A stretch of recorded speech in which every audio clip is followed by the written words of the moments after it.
It was made into a television play in America, and Barry Nelson played the leading character, who was Jimmy Bond. Because of that, the rights were tied up, so when Cubby and Harry made the deal with Fleming to the Bond series, they couldn't acquire those rights. And the people that had those rights made the film Casino Royale in 1967, which was a spoof of the whole kind of spy genre, sort of a precursor to Austin Powers, in fact. So the book was never really done properly. We got into a lawsuit with Sony Pictures in 1997, and as part of the resolution of that lawsuit, got a hold of the rights. And so when we were sitting around saying, what do we want to do for the next film, it seemed like this was the great opportunity. The opportunity had been missed all the way along, and we could finally make Casino Royale the way it should be.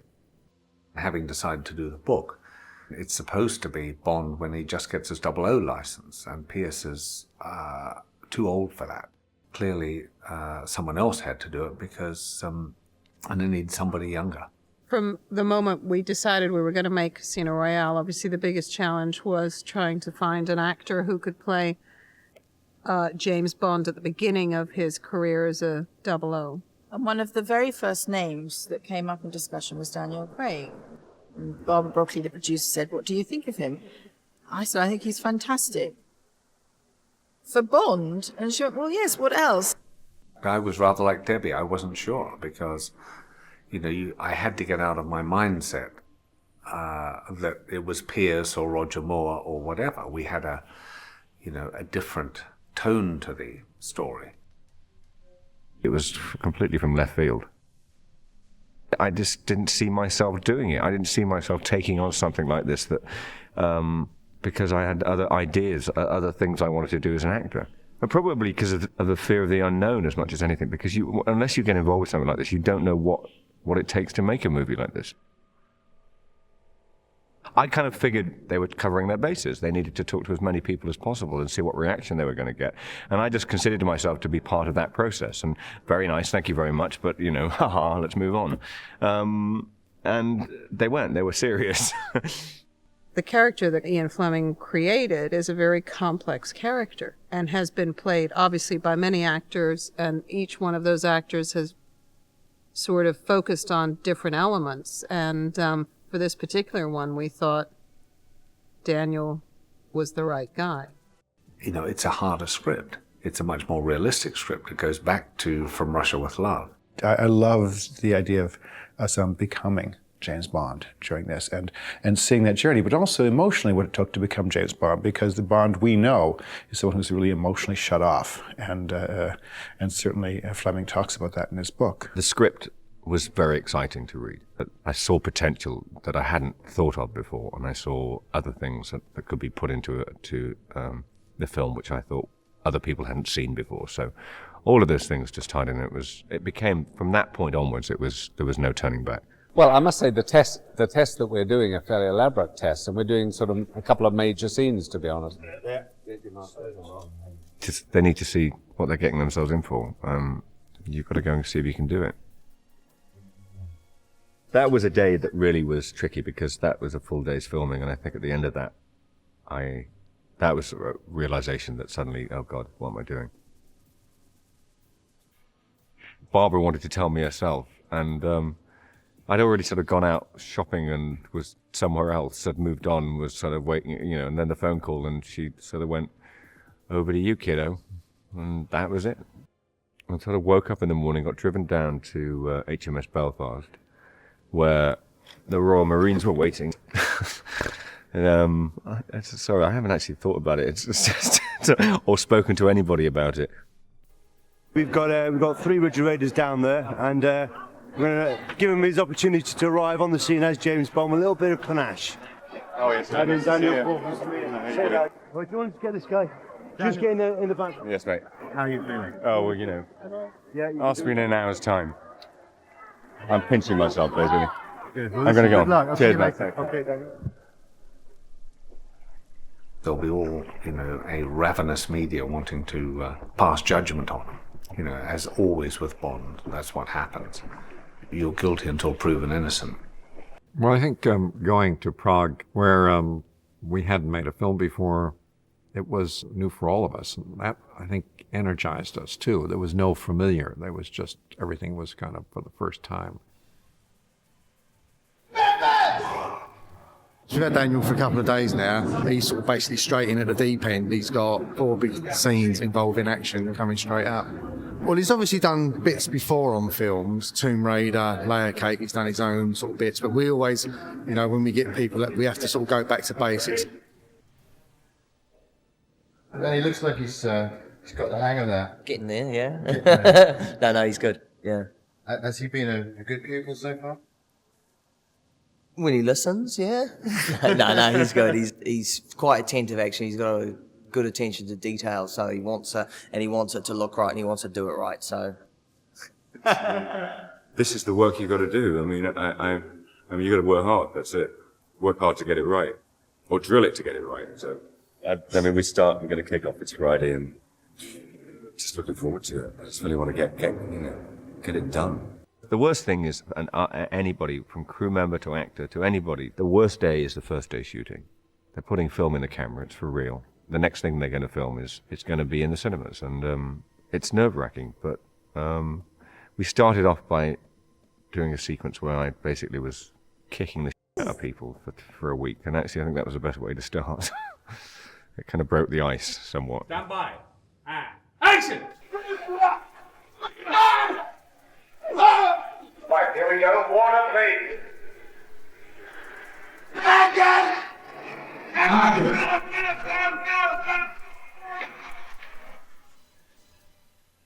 Martin, the phrase "hit the ground running" springs to mind. Is that obviously the way you like to work? Well, I mean, look around us. You know, we've got this big scene, which is the end of a big action scene right at the beginning of the movie, and I like everybody to get up and really go for it, you know? Baptism by fire, really. We'll see what happens when we do the love scenes. If you're shouting as much as that, I'm not sure it's going to work, but... Even worse during the love scenes, let me tell you, my God. The book is very real. You know, the book is based in, it's a much grittier kind of realistic portrait of Bond and the world. There's no fantastic sort of hollow volcanoes. We thought there's no point in doing the book unless you do it as closely as possible. Generally, Bond films, his character remains the same from beginning to the end. And this was an opportunity to show how he develops and changes. Casino Royale was the first book that Ian Fleming wrote, the first James Bond book that he wrote. And he wrote it in 1953. He was a confirmed bachelor. And he finally decided that he was going to marry his girlfriend. So the running up to getting married, he went off to Jamaica and he sat down to write the definitive spy novel. And it's sort of interesting when you know that, reading the book, because you see that he was kind of mourning the life he was about to give up. This beautiful man invite her to drink something and say, perhaps they're going to have fun for one night, maybe more. She's think. She hope. Vespa is a kind of enigma. She is quite complex and it's difficult to see through her. I mean, she's like the Sphinx. You can't understand who she is. I mean, you know, she's full of layers. She's quite sharp, sassy. She is the woman that, you know, places the biggest mark upon Bond, the character, for his whole life. I'm sure he looked at her file and looked at her photograph and thought, oh, this looks rather interesting. And when she comes along and she happens to be bright, intelligent, as well as beautiful, then he becomes more intrigued by her and falls in love. I mean, that's really the bottom line, is he falls in love with her.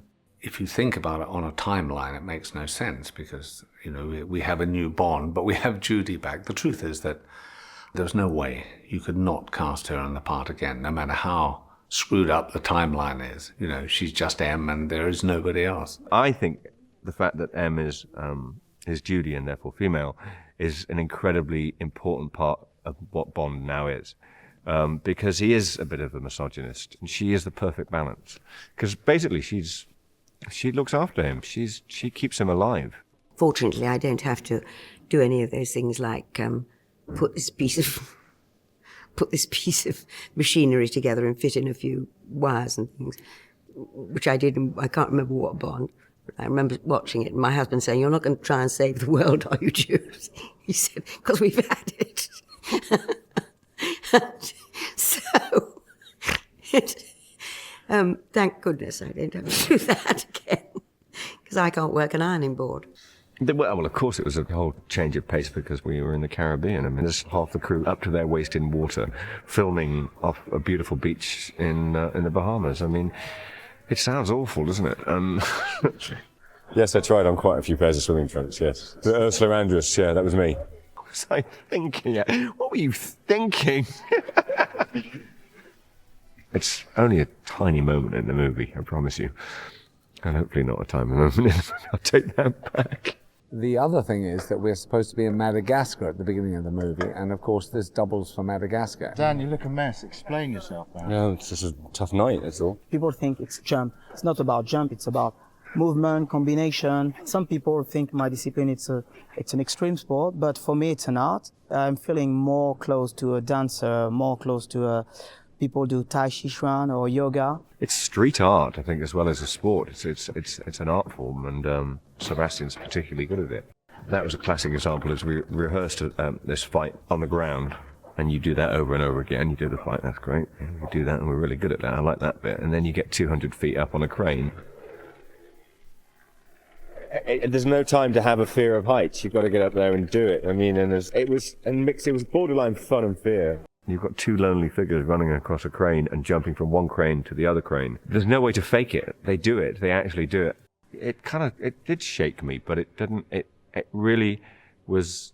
It was. Oh, there we go. That's what we've been waiting for, and now it's happened. So let's move on. There's nothing I can do. There's nothing I can do. It'll come from, I was wearing the wrong coloured laces probably. I don't know, The point is, Barbara and Michael have seen it all before. We've seen it, in just about every Bond course. They all pass judgment. When Sean Connery was hired, everyone said, "Oh, disaster," because it wasn't David Niven. If you're asking me whether it spurred me on a bit, yes, it did spur me on, and I did think, okay, well, let's make it. It was going to be good before, now it's really going to be good. James Bond has stumbled upon a network for moving money around to terrorists. It turns out that it's a network run by a man called Le Chiffre. I managed to foil one of his terrorist plots, and therefore he's got quite a deficit in his funds. So he needs to raise some money very quickly. So he sets up this high-stakes poker game. And you must be Mr. Bliss's replacement. Welcome, Mr. Beach. We're shooting now the card games, and I have to say it's a proverbial nightmare, that. It's because it's poker, and there are 10 people around a table, and they've all got hands, and they're all playing cards, and it's very difficult. When you film one person, you've got to film the other person. It's got to look like they're both looking at each other.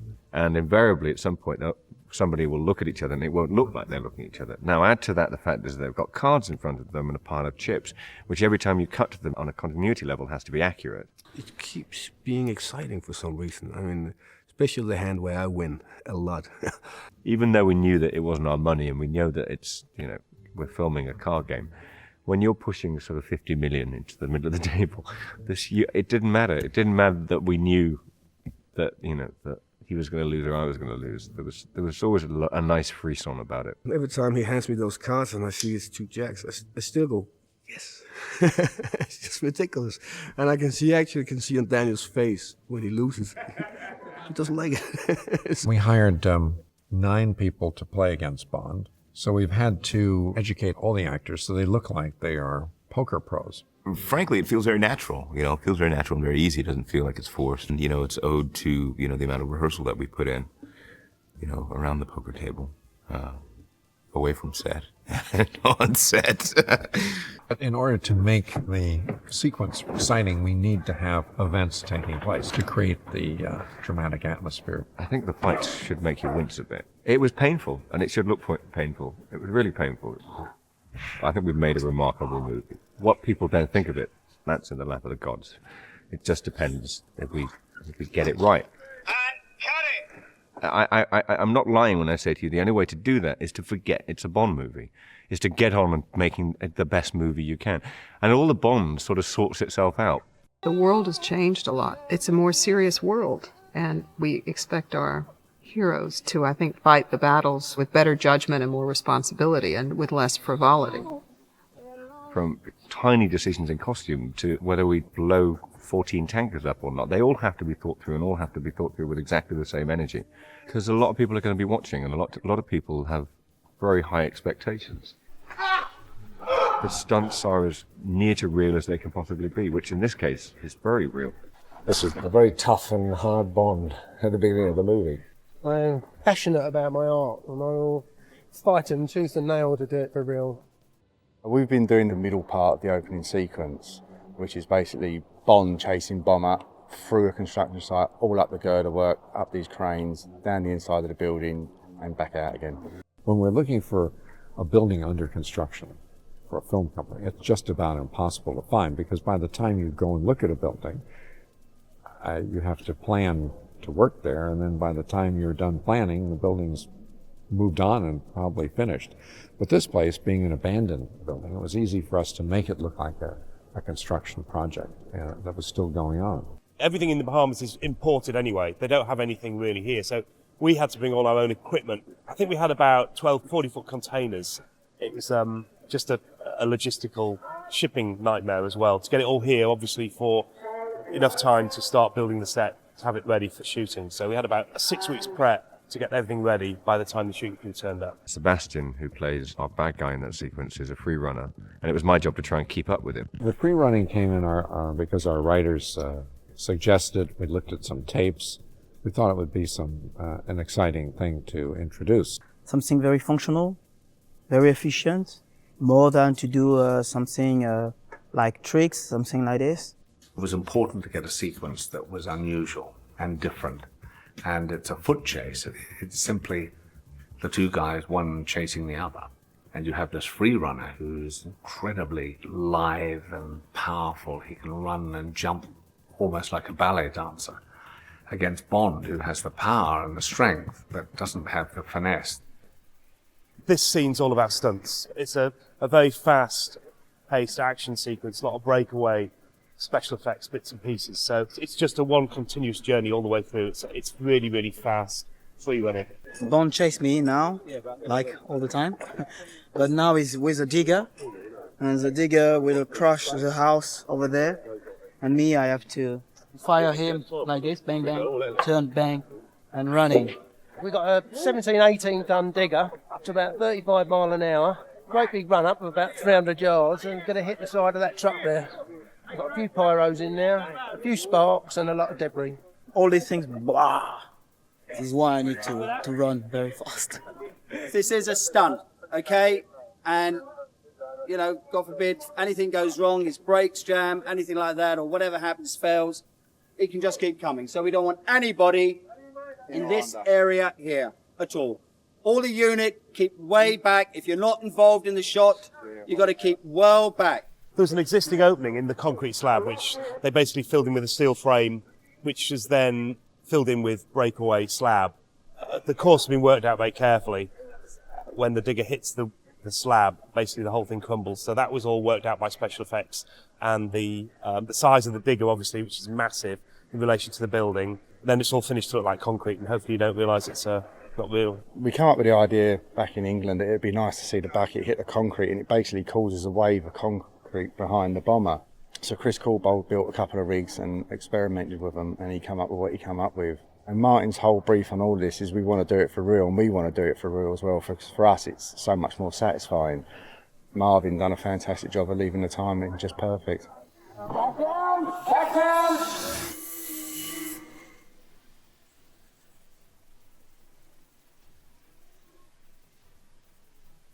How's that, Marvin? Oh, the nuts. Enjoyed it? Yeah, can I say the nuts? No, that was nice. That was nice. I like that. Good, good. I'm glad you enjoyed it. Martin just wants to crack on and get as much energy into it as possible at the moment. And the energy of it's about making it as exciting to watch as possible. Of course, it's an action scene to start with, and he's extremely good at action. He looks very impressive, he moves impressively, and he handles himself extremely well. So that was a big relief. It's dangerous stuff, so we have to be on top of it, but the energy's in the right place and the concentration levels are in the right place. Gary's boys, Ben, who doubles me, is my fight double, who's, he's a fighter. I mean, and I've got to try and be at his level. Otherwise, there's no point. He's got to be doing the best he can as much as I've got to be doing the best I can. We end up on top of this building site, and we're 200 feet up, I think we are, on a crane, jumping from crane to crane with a fight sequence in between, and it was incredible. I mean, I'm not fantastic with heights. I mean, I don't know many people that are fantastic, but I didn't really have an awful lot of time to think about it. I just had to kind of get up there. Being up very high and being calm and calming yourself down is quite a kind of spiritual experience. Shoot up to the cranes, and there's a little bit of a fight up on the top crane, which is the first one there. That'll lead us into then the 2 jumps, which we're doing today. We measure out what the actual jumps are, and then we do it on ground level. So say like the first one's 18 foot, we do that 18 foot on ground level, getting it right and knowing exactly what decel we're using on the equipment. Then we do the second one, do exactly the same again. But Martin's brief was the bombers one has to be in one. So he literally jumps from the top crane to the middle crane, climbs over, jumps from there to the roof, all in one shot. The dangers with that is obviously the wind. We was very lucky on the day that the wind was absolutely perfect for us. We had a limit of 12 mile an hour on the wind, so we couldn't jump if it was more than that, because basically the cranes will not operate above 12 mile an hour. Obviously the stunt guys, when they jump off the top crane and land on the middle, the second crane, their landing area is literally only just over a foot long or a foot wide.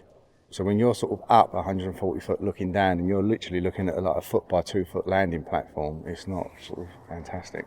As soon as we get back to England, we're going to start prepping for the aeroplane or the airport sequence, along with the actual sinking house sequence, which is at the end, and also the car turnover, the Aston Martin car turnover. We started working on the Aston roll, it must have been about 2 months ago now. We started off in BMWs and using a 6-inch ramp, just turning into the ramp at about 65, 70 miles an hour and rolling the car like that. So we did 2 rehearsals at that, did 1 rehearsal run in an Aston Martin, and then realised after doing the test with that the car was slightly more stable and grippy on the road, that the ramp wasn't going to be, or the ramp at that 6 inches of height wouldn't quite be the right height for the Aston. So then on the day that we shot it, we raised the ramp up to about 18 inches, just under 2 foot, to try and get that extra bit of lift. Then went again at similar sort of speed, 70, 75 miles an hour, hit it. We were hitting it with just one side of the car, obviously to try and get it to pitch over to get into a roll. As we hit it, it just completely levelled off, and then landed back on all 4 wheels and slid down the road completely unscathed, pretty much. To the Astons, obviously they're built completely different. The centre of gravity is lower. They're basically a race car that's allowed on the road. And when we did the first one on the ramp, it basically went up in the air, corrected itself and come back down again. So we had a backup plan, which was the cannon inside the Aston, and that's what we used.